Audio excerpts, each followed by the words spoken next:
Hello everyone. Today in this video we are going to understand about a very useful and powerful tool that is known as observation. As a teacher, as an educator, how do we use it?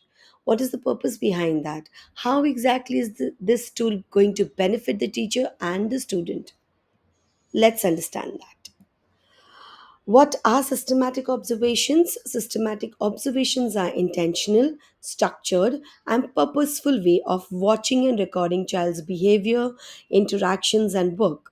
They involve planning, what to observe, recording, how to document, and reflecting what the observation means.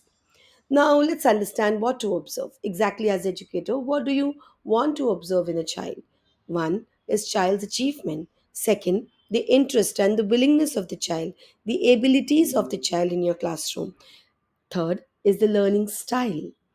Now, which tools basically can be used for observation and documentation?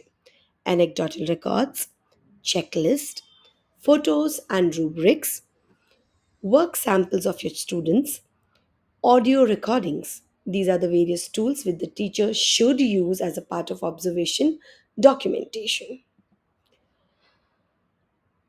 What is the purpose of observation? One is to understand the children holistically.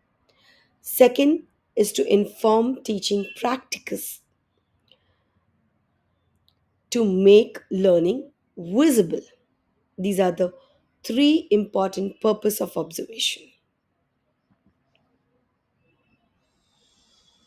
Now observation just can't randomly happen.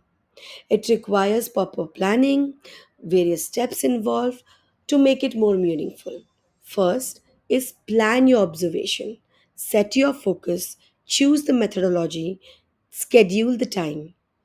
Observe and document. Only observation alone cannot help the purpose. You need to document. Be objective, be detailed, be consistent.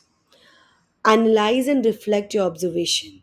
Look for pattern, interpret the data collected, connect the learning goals. Use observation to inform practices, tailor the instruction, engage families, and support children's growth. Here are three examples which I shared here in the video. I would just explain one right now exactly how systematic observation in action looks like. For example, if I, as a teacher, want to identify the interest of my child, observation, a child spends most of their free time drawing animals and talking about their pets. That's my observation as a teacher. I have made a record of it, collected the child's drawings, and record their conversation. Now I'm analyzing that the child has a strong interest in animals. My next step would be to incorporate animal themed activity into the curriculum to engage the child in my teaching and learning.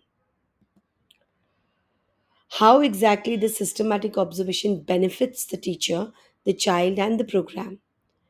Now, for the child, their achievements and the interests are valued and recognized. The learning experience are tailored to the needs and the preferences of the child.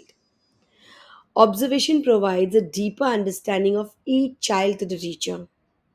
They help teacher make informed decisions about instructions and support.